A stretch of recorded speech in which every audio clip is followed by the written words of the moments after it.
प्रश्न है कि क्या पुष्टि मार्ग में जन्म कुंडली का स्थान है? यदि हाँ, तो ग्रह नक्षत्रों के उपाय अन्याश्रय नहीं कहलाएंगे? जन्म कुंडली हमारा भविष्य बताती है और खास करके विवाह में इसका मेल जो है वो कराया जाता है परस्पर, जो कन्या और वर का। बस इतने मात्र के लिए जो है वो जन्म कुंडली का उपयोग हम लोग करते हैं। और बाकी ग्रह पीड़ा वगैरह के बारे में तो अगर कोई ये मानता है कि इसको कराना चाहिए तो ये तो शुद्ध अन्याश्रय का ही प्रकार होता है।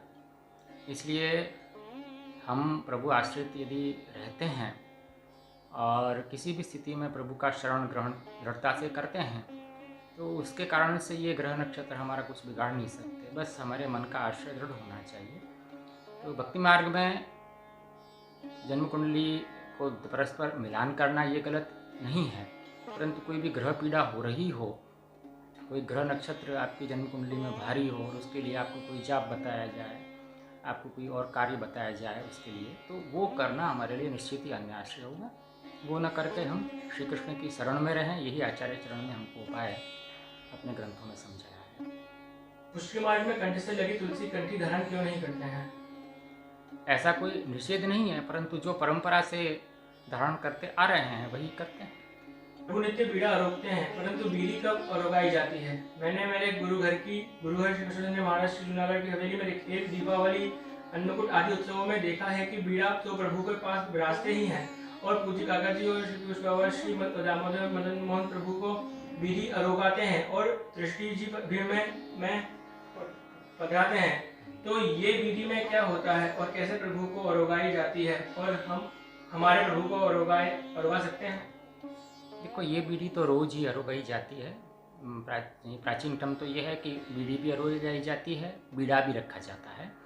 और ये मुख्यतः राजभोग और सैन, ये दो ही प्रकार में होता है। बीड़ी का प्रकार जो है वो केवल उत्सव में होता है ऐसा नहीं, ये तो नित्य क्रम की रीत है।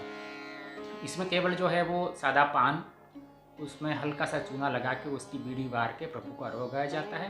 पहले एक सुपाड़ी की जो गिलोरी है पूरी, वो प्रभु को आरोगाई जाती है। उसके बाद 4 या 8 या 16 इस तरह 4 की संख्याओं पर ये बीड़ी आरोगाई जाती है। और अंत में बरास या सुगंधी की जो है वो बीड़ी भी आरोगाई जाती है। तो ये नित्य क्रम के अंदर ये चीज़ हो सकती है, आप भी कर सकते हैं अपने प्रभु के लिए।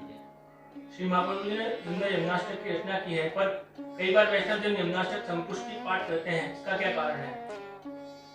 किसी मनोरथ विशेष को लेकर ये पाठ, संपुटी पाठ जो है वो किया जाता है, परंतु महाप्रभु जी ने ऐसा कोई उपदेश हमें नहीं दिया है। इसलिए यदि कोई कामना, लौकिक कामना को लेकर यदि हम करते हैं संपुटी पाठ, तो वो बिल्कुल उचित नहीं है। जैसे एक व्यक्ति के माथे लालन, श्रीनाथ जी आदि स्वरूप विराजते हैं, इसका क्या अर्थ है? और एक व्यक्ति के माथे ये स्वरूप विराजे, ये कैसे पता चले? जैसे कुछ हवेली में लक्ष्मी नारायण स्वरूप की सेवा होवे तो क्या पुष्टि मार्ग में ठाकुर जी के नारायण रूप में भी सेवा हो? अपने यहाँ देखो, ऐसा प्रकार अपने यहाँ व्रजाधिप सेव्य हैं, तो ब्रजलीला के भाव के प्रभु की ही सेवा अपने यहाँ पे होवे है। और वो तो मर्यादा पुष्टि के क्रम में जैसे द्वारकाधीश जो हैं वो विराज रहे हैं आज भी बेट इत्यादि स्थान पर, तो वहाँ में मर्यादा को भी क्रम हुआ है, मर्यादा की भावना भी हुआ है और पुष्टि को भी क्रम साथ में हुआ है। तो लक्ष्मी नारायण तो कहीं भी हमारे मार्ग के में विराज रहे हैं, ऐसो सुनवे में नहीं आयो है। बाकी द्वारकाधीश जो है वो द्वारका लीला के भाव के स्वरूप जो है वो द्वारका में विराजे हैं और श्री आचार्य चरणन ने भी उनकी सेवा करी है, तो वो अपने आप पे हैं। व्यक्ति माथे विराजे का क्या अर्थ है? माथे विराजने को अर्थ यह है कि वह व्यक्ति, ये एक पारिभाषिक शब्द है, जाके लिए सेवा पधराई जाए है। जो सेवा करने के लिए ठाकुर जी जाकू पधराए जा रहे हैं, वाके लिए ऐसा पारिभाषिक शब्द है कि वाके माथे विराज रहे हैं या वाके माथे पधराए हैं। अर्थात वाकू घर में सेवा के लिए प्रभु जब पधराए जाएं तो या शब्द को उपयोग किया जाए कि वाके माथे प्रभु पधराए हैं, अब वाके माथे विराज रहे हैं। बहुत कम लोग हैं जिनके घर में पुष्टि मार्ग के आचार विचार फॉलो किए जाते हैं, जैसे कि सूतक, बाधक का पालन, झूठन, अशुद्ध अवस्था में क्या करें या ना करें। तो जिनके घर में ऐसा पालन नहीं होता उसके घर में किसी भी वैष्णव को प्रसाद लेना चाहिए। कुछ स्वरूप की सेवा हो वो वैष्णव के वहाँ, तो भी उनके घर का प्रसाद लेना चाहिए या नहीं? ये सब आचार की व्यवस्था परस्पर आपके ज्ञाति और आपके व्यवहार के ऊपर आधारित है। और आपने ये जो सूतक बिंटू वाला प्रश्न किया है वो बात तो बिल्कुल सही है कि भगवत सेवा में ये सारे निषिद्ध जो आचार हैं वो नहीं आने चाहिए। रजस्वला है और सूतक बिंटू इत्यादि का प्रकार, ये सेवा में इनसे संस्पर्श हुआ होकर या जिस घर में ये नहीं पालन किए जाते हों उस घर में ठाकुर जी मेरे हिसाब से तो पधराने ही नहीं चाहिए। और प्रसाद लेने की तो बात उसके बाद है, तो प्रसाद लेना उनके यहाँ मेरी दृष्टि में तो उचित नहीं है। असल में उनके यहाँ ठाकुर जी पधराई ही नहीं जाने चाहिए और सेवा के बजाय उन वैष्णवों को कथा पक्ष का आश्रय करना चाहिए जब तक उनके यहाँ ये मर्यादा जो शास्त्रीय मर्यादा है वो पूरी तरह से अच्छी न हो जाए और ठाकुर जी पधराने लायक न हो जाए तब तक। क्या एक वैष्णव सनातन धर्म और पुष्टि मार्ग का अध्ययन कर सकता है, जैसे वल्लभ कुल के बालक करते हैं? मैंने कई बालक के वचनामृत में भी सुना है कि उन्होंने 20 साल तक मार्ग का अध्ययन किया या वेद का भी अध्ययन किया। यह संदर्भ में, और अगर यह अध्ययन कर सके तो कैसे?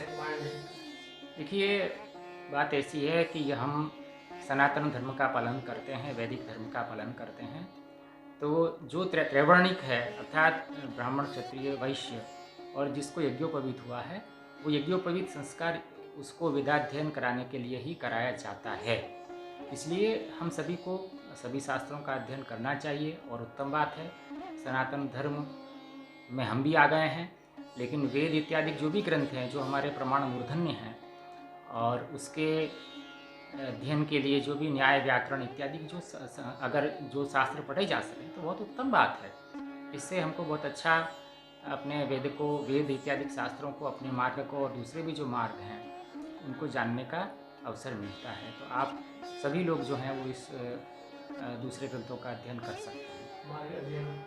मार्ग अध्ययन भी करना ही चाहिए। मार्ग अध्ययन तो होना ही चाहिए, क्योंकि मार्गीय अध्ययन अपने लिए ग्रंथ आचार्यों ने प्रकट किए इतने श्रम करके, तो हम उसको बाँच करके और अपनी निष्ठा को और पक्का बना सकते हैं और दृढ़ता से हम मार्ग का अनुसरण कर सकते हैं। इसलिए भी ग्रंथों को पढ़ना जरूरी है। पुष्टि संगीत क्या है और क्या हम पुष्टि संगीत अपने घर पर विराजमान ठाकुर जी आगे उसका गान कर सकते हैं?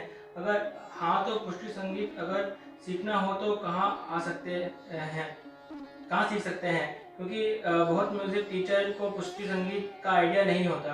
अगर कुछ गलत पूछा तो देखिए, पुष्टि संगीत का मतलब यह है कि पुष्टि मार्गीय जो भी मंदिर हैं उनमें जिस तरह की, जिस पद्धति से, जिस शास्त्रीय प्रकार से, एक अलग प्रकार की शास्त्रीय पद्धति है हमारे यहाँ पर पुष्टि मार्ग में, तो जहाँ जहाँ ये मंदिर होंगे वहाँ वहाँ जो कीर्तन करते होंगे उनसे आपको सीखने का अवसर प्राप्त हो सकता है।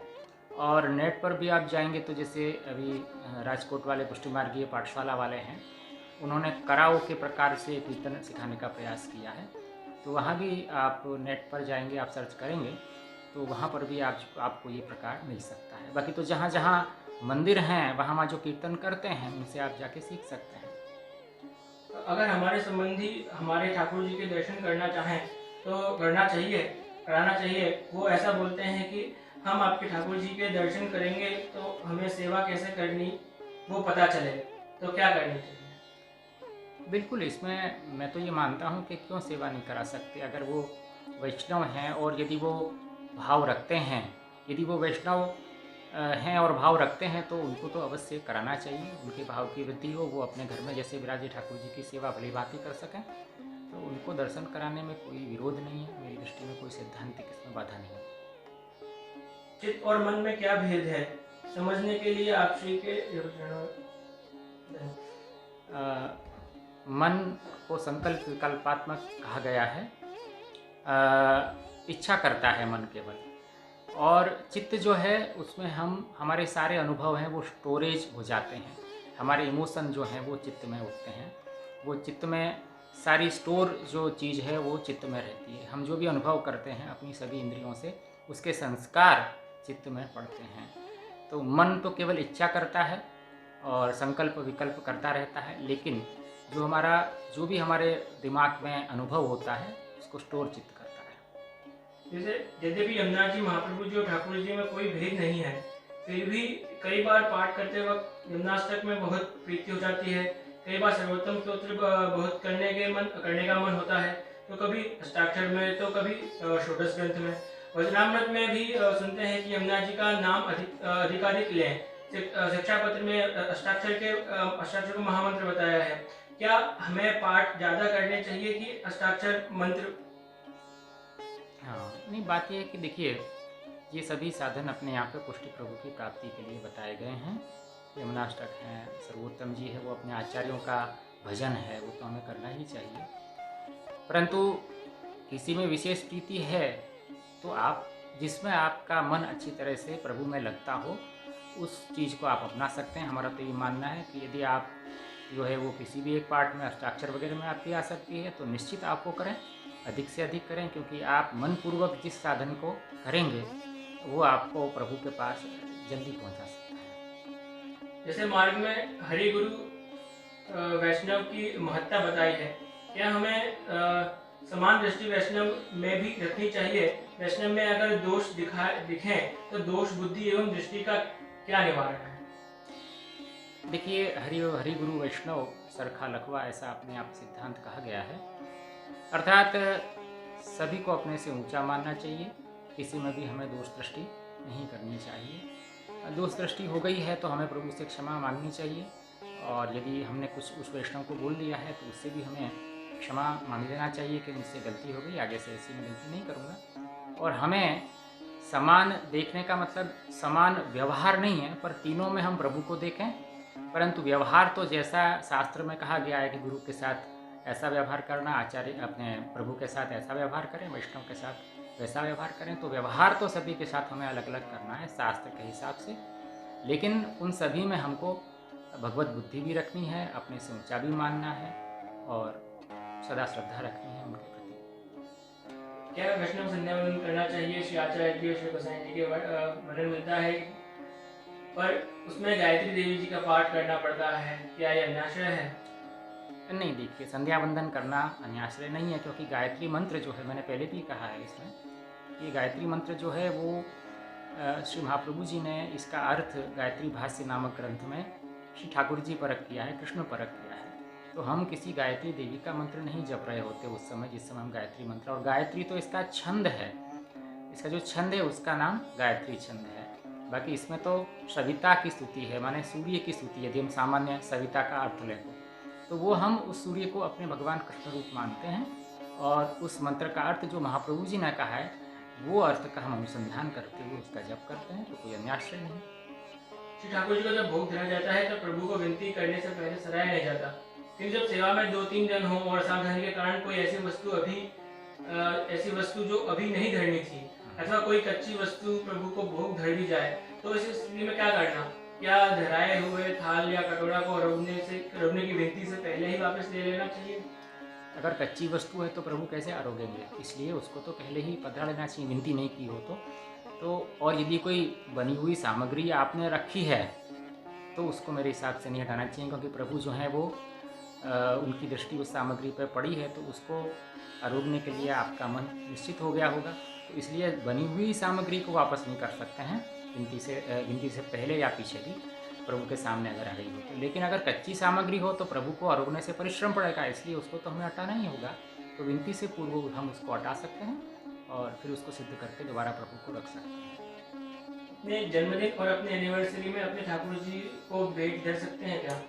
ऐसा कोई प्रकार अपनी परंपरा में नहीं है। हाँ, हम ये कर सकते हैं कि अपने ठाकुर जी को कुछ विशेष उपहार में श्रृंगार है, आभरण है, ये धरा सकते हैं, या हम कुछ विशेष सामग्री बनाकर उनको आरोगाएं। इस तरह से हम अपना जन्मदिन या कोई भी ऐसी एनिवर्सरी वगैरह है उसको हम प्रभु के साथ सेलिब्रेट कर सकते हैं। पुष्टि मार्गीय पद्धति पालने वाले वैष्णव गुजरात, राजस्थान, यूपी एवं महाराष्ट्र और एमपी आदि में ही निवास करते हैं, और दक्षिण भारत, बंगाल आदि के स्थानों से क्यों कोई चर्चा नहीं है? पूर्व में तो बंगाल के वैष्णव आदि की वार्ता है, ऐसा क्यों? नहीं, आज भी बहुत वैष्णव रहते हैं। असल में संख्या कम है, लेकिन वैष्णव हर जगह उपलब्ध होगा, हर शहर में, भारत के हर बड़े शहर में वैष्णव मिलते हैं। मैं अभी बंगाल गया था, कलकत्ता में बहुत वैष्णव रहते हैं, उड़ीसा में बहुत वैष्णव रहते हैं, लेकिन वो क्या है कि अलग अलग स्थानों पर रहते हैं, उनका समूह कम है। लेकिन दक्षिण भारत में भी बहुत समूह है उनका, ऐसा नहीं है। परंतु असल में वो अपने अपने कार्य में व्यस्त रहते हैं, अपने पुष्टिमार्गीय सेवा वगैरह में जो है वो व्यस्त रहते हैं, इसलिए वो गुप्त रूप से रहते हैं, बहुत ज़्यादा प्रकट नहीं हो पाते संगठन न होने की वजह से। बाकी ऐसा नहीं है, सब जगह वैष्णव आपको मिल जाएंगे। क्यों अधिकतर गोस्वामी बालक गुजरात में निवास करते हैं और क्यों अधिकतर हवेलियां यहाँ हैं? क्या ये भगवत इच्छा है या लीला? निश्चित ही ये गुजरात का सौभाग्य है, क्योंकि वहाँ पे वैष्णवों की संख्या बहुत है। भावुक जन गुजराती बहुत ज़्यादा वैष्णव होते हैं। अधिकतर शहरों में बहुत वैष्णव बहुत रहते हैं, संगठन उनका बहुत बड़ा रहता है। तो ये गुजरात के भाग्य ही होंगे, क्योंकि भागवत में तो भक्ति के लिए ये कहा गया कि भक्ति जब गुजरात में गई तो गुर्जरे जीर्णताम गता। भक्ति देवी जब गुजरात की तरफ गई हैं तो वहाँ वो जीर्ण हो गई हैं। तो मुझे तो ये लगता है कि महाप्रभु जी ने ये भक्ति के प्रचार के लिए गुजरात बहुत बार पधारे हैं, आप श्री गोसाई जी भी पधारे हैं। तो वो भक्ति जो जीर्ण हो गई थी उसको इतना सबल कर दिया आज कि वहाँ आज भक्ति का प्रचार अधिक हो गया, मैं तो ये मानता हूँ। तो ये महाप्रभु जी की इच्छा, उनकी कृपा, श्री गोसाई जी की कृपा वहाँ के वैष्णवों पर खूब रही है, आज भी वहाँ के वैष्णव बड़े भाव वाले हैं। विशेषतः काठियावाड़ के, सौराष्ट्र, हालार वगैरह जो प्रदेश हैं, वहाँ के गांव के वैष्णव में बहुत भाव, बहुत ज़्यादा। पुष्टिमार्ग में ब्रजलीला के भाव की सेवा है, तो आयुष सहित चतुर्भुज स्वरूप की सेवा कौन से भाव से होती है? और पीठिका सहित जो स्वरूप विराजते हैं, जैसे द्वारकाधीश, मथुराधीश जी, कल्याण राय जी आदि, इन स्वरूप की पीठिका में भी स्वरूप विराजते हैं। कई 2 हस्त वाले तो कई 4 हस्त वाले। ये पीठिका में विराजमान स्वरूप कौन कौन होते हैं और क्या भावना से विराजते हैं? इसमें देखिए, चतुर्भुज स्वरूप जो है वो अपने आप में विराजते हैं और उनके हाथ में 4 आयुध भी हैं, जैसे आपने उन स्वरूपों का नाम लिया, लेकिन वो ब्रज भावना के अनुसार ही उनका अर्थ किया जाता है। जैसे प्रभु के हाथ में यदि चक्र है तो उस चक्र को सामान्य आयुध के रूप में हम भावना नहीं करते, वो स्वामी जी का कंकण रूप है इस तरह से, और आप श्री ने अपने श्रीअष्ट में रखा हुआ है स्वामी जी को श्रृंगार कराने के लिए। इसी तरह गदा इत्यादि की भी भावना अपने आयुध के रूप में नहीं होती है, वो ब्रज लीला के, ब्रज के भाव के अनुसार ही हम उनकी भावना करते हैं। इसलिए चतुर्भुज स्वरूप भले हमारे यहाँ विराजते हैं, पर वो ब्रज के ही स्वरूप हैं, ब्रज के ही ब्रजाधिपति ही हैं। और इनकी भावना आप पढ़ें, द्वारकेश जी ने 7 स्वरूप की भावना लिखी है और वार्ता जी में भी ये भावना उपलब्ध होती है। तो ये सब इसकी पुस्तकें उपलब्ध हैं, बहुत ज़्यादा विस्तार हम नहीं कर सकते यहाँ पर, लेकिन इतना जरूर है कि हमारे यहाँ ब्रजाधिप की सेवा होती है। चतुर्भुज भी हैं तो वो उनकी भावना ब्रज के हिसाब से ही है। सूत्र पिंटू में भागवत जी को स्पष्ट कर सकते हैं। एक और बात, श्री भागवत जी में लीला क्रम के अनुसार 10वें स्कंद निरोध है और बाद में आश्रय आवे है, पर मार्ग के अनुसार पहले दृढ़ आश्रय, उसके बाद निरोध होवे, तो ऐसा क्यों है? पिंटू आदि में भागवत जी को स्पर्श नहीं हो सकता है सूत्र पिंटू में। और दूसरा प्रश्न ये है कि निरोध के बाद आश्रय क्यों है? तो वो आश्रय जो है, वो निरोध के बाद जो आश्रय भावापत्ति है, वो प्रभु को फलात्मक आश्रय है असल में। मुक्ति के बाद जो आश्रय है, आश्रय का मतलब है प्रभु के पास ही स्थिति कर लेंगे, तो वो फलात्मक आश्रय की बात हो रही है वहाँ पर, जो निरोध के बाद सिद्ध हो सके वो आश्रय। और हम सामान्य अवस्था में जो आश्रय कर रहे हैं, प्राथमिक अवस्था में, वो साधनात्मक आश्रय है। तो ये जो है वो हमको फर्क जो है वो समझना पड़ेगा। सेवा में चित्र जी विराजते हो और बहुत साल से विराजते हो, कलर लाइट हो जाते हैं कि कई बार चित्र जी में दर्शन भी नहीं होते, तो ऐसा क्या करना चाहिए? अब ऐसी स्थिति में तो गुरु की आज्ञा के हिसाब से उन चित्र जी को पीछे रख के और आगे दूसरे चित्र जी पधरा लेनी चाहिए, अन्यथा आपको भाव वहाँ पुष्ट हो कैसे सकते। तो जैसे चित्र जी हते पहले, वैसे ही चित्र जी गुरु के आज्ञा से और पुराने चित्र जी के आगे पधराए जा सकें, ऐसा मेरा मानना, ये एक व्यावहारिक समाधान हो सकते हैं। और विशेष तो आप अपने गुरुदेव से पूछेंगे ज़्यादा उचित है। 252-84 वैष्णव अपना धर्म छिपा के रखते थे, तो क्या हमें भी अपनी वैष्णवता छिपा के रखनी चाहिए, जैसे विठल दास जी, कायस्थ जी ने छुपाया था नारायण दास जी से? लेकिन वो उन्होंने छुपाया इसलिए था, छुपाने की बात तब आती है कि जब आपके कोई व्यावसायिक आपके संबंध हों परस्पर और आपको वो वैष्णव समझ के कोई विशेष लाभ पहुंचा रहे हों, तो वहाँ पर सावधान हो जाना चाहिए, क्योंकि वैष्णव समझ के अगर वो आपको कोई लाभ प्रदान कर रहे हैं तो आपका धर्म जो है उस समय बिक रहा है। ये वार्ता जी में और अपने ग्रंथों में समझाया गया है। लेकिन जहाँ पर कोई ऐसा संबंध नहीं है वहाँ पर अपनी वैष्णवता छुपाने की कोई आवश्यकता नहीं है। हम वहाँ पर खुशी से अपना वैष्णव चिन्हों को धारण किए हुए, तिलक वगैरह धारण किए हुए जा सकते हैं। लेकिन जहाँ काम धंधे की बात आती है और यदि हमारा मालिक या बॉस वैष्णव है और हमको वैष्णव समझ के अगर वो कुछ लाभ पहुँचा रहा है, तो वहाँ ज़रूर हमें अपना धर्म छुपा लेना चाहिए। हाँ, तो हमें तिलक लगाना चाहिए ना, चाहे भले कोई सी भी जगह हो या देश हो। हाँ बिल्कुल, तिलक तो हर जगह हम लगा सकते हैं और लगाना ही चाहिए। पेस्टिसाइड का इफेक्ट दूर करने के लिए फ्रूट, हाँ, तो पेस्टिसाइड का इफेक्ट दूर करने के लिए फ्रूट को गौमूत्र में 2 से 4 घंटे भिगो के रखना आयुर्वेद में कहा है।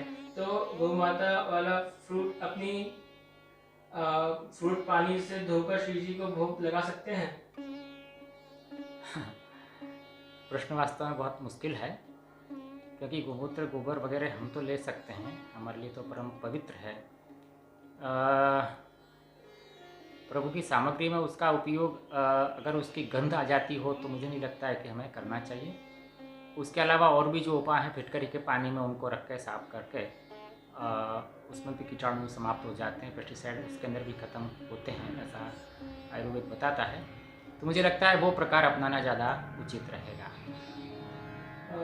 श्री जी का मंदिर लकड़ी का है, इसकी रिनोवेशन और पेंटिंग में सिर्फ वैष्णव मिस्त्री और पेंटर स्ट्रिक्टली जरूरी है या वैष्णव भी ला सकते हैं? वैष्णव को स्नान करा के ही मंदिर छुआ सकते हैं? नहीं, देखिए ऐसा करना तो आज व्यावहारिक नहीं है, संभव भी नहीं है। वैष्णव मिस्त्री कहाँ मिलेंगे और वैष्णव, और यदि कोई दूसरा अवैष्णव आया तो वो स्नान करके कैसे आ सकता है? इसलिए प्रभु तो आपके अलग विराज ही रहे होंगे, उस मंदिर, वो मंदिर तो खाली ही होगा। तो इसलिए आप अपने मंदिर को ठीक करवाएं और उसके बाद उसका भली प्रकार से शुद्धिकरण कर लें। उसके अंदर जो है वो आप साफ सुथ करके उसको मंदिर वस्त्रादि करके उसको आप यमुना जल इत्यादि वहाँ पे छांट सकते हैं, तो इससे ये शुद्धि, स्थान शुद्धि हो सकती है। छुपाई जाने का अर्थ क्या है? कौन सी चीज कब छुपाई जाननी? जो चीज छुपाई गई वो श्री की सेवा से कैंसिल होती है या फिर धो सकते हैं? ऐसी चीज धोने के बाद फिर श्री को अंगीकार की जा सकती है? यदि धोने की है, हाँ है, तो किस चीज मटेरियल से धो सकते हैं, मटेरियल को धो सकते हैं? कृपा विस्तृत प्रकाश डालें। देखिए, ये सब शास्त्रीय प्रकार हैं, ये कोई पुष्टिमार्गीय प्रकार नहीं है। हमारे प्रभु हैं, हमारे देव हैं, तो उनको देव पूजा में उपयुक्त जो शुद्धि है वो होनी चाहिए। हमारे यहाँ शुद्धि विशेषतः जल से होती है, मट्टी से होती है, और भी अनेक प्रकार शुद्धिकरण के हैं। तो पात्र, यदि मट्टी का पात्र है तो उसका उपयोग एक बार यदि सकड़ी अनसकड़ी में हो गया तो दोबारा उसका उपयोग हो नहीं सकता। यदि जो एक बार हमने सकड़ी अनसकड़ी में उपयोग करके उसको बाहर जो है वो निकाला है तो उसकी शुद्धि नहीं हो सकती है। हाँ, बाकी स्टील वगैरह के पात्र हैं तो उनको रज इत्यादि के द्वारा मांझ कर और उसमें जो कालापन वगैरह है उसको पूरी तरह से निकाल कर हम उसका उपयोग कर सकते हैं। तो ये शुद्धि अशुद्धि का प्रकरण एक बहुत बड़ा प्रकरण है। इसमें जो है वो श्री पुरुषोत्तम जी ने द्रव्य शुद्धि नाम का ग्रंथ लिखा है, जो फिलहाल प्रकाशित भी हुआ है और उसकी हिंदी भी भाषांतरण हुआ है। वो आप पढ़ें तो आपको बहुत अच्छा ज्ञान हो जाएगा। प्रभु को धोती पड़ने के साथ मस्तक पे क्या श्रृंगार आते हैं? कुछ भी आ सकते हैं, पाग इत्यादि का आते हैं और किरीट वगैरह भी आते ही हैं। तो इसमें ऐसा कुछ विशेष निश्चित नहीं है कि यही श्रृंगार आने चाहिए या कोई दूसरा श्रृंगार नहीं आ सकता है। आप पाग इत्यादि, फेंटा इत्यादि उसके अंदर आप आनंद से प्रभु को धरा सकते हैं। कुल्हे भी जो है वो आती है हमारे उत्सव में, जैसे वामन द्वादशी है तो उस दिन हमारे यहाँ धोती ऊपर में कुल्हे भी आती है, किसी दिन फेंटा भी आता है। तो इसलिए इसमें कोई ऐसा निषेध नहीं है। लेटेस्ट वीडियो में ऐसा प्रश्न आया था कि तत्व द्वारा और पंढरपुर में विराजते विठलनाथ जी में क्या भेद है? आपने कहा था कि लीला भेद पंढरपुर में मर्यादा और नथद्वारा में पुष्टि स्वरूप है और विठलनाथ जी के साथ में यमुना जी विराजते हैं।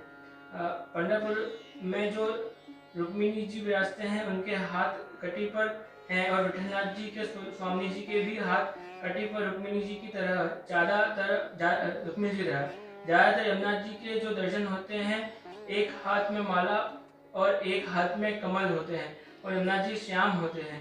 विठलनाथ जी के साथ जो स्वामी जी हैं, उनकी मुद्रा और रुक्मिणी जी के मुद्रा सेम है। तो इस विषय में समझाएं। देखिए, वो विठलनाथ जी तो हैं, वो पंढरपुर वाले विठलनाथ जी की मैं बात नहीं कर रहा था। मैं तो द्वितीय पीठ में जो इनके माथे जो विराजते हैं विठलनाथ जी, वो श्री यमुना जी हैं। और वहाँ पंढरपुर में जो हैं वो तो रुक्मिणी जी हैं, वो तो लक्ष्मी जी हैं वहाँ पर, तो वो लक्ष्मी रूपा हैं।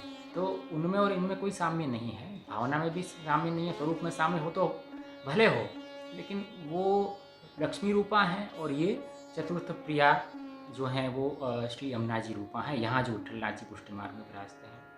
इसलिए भावना में बहुत अंतर आ जाता है।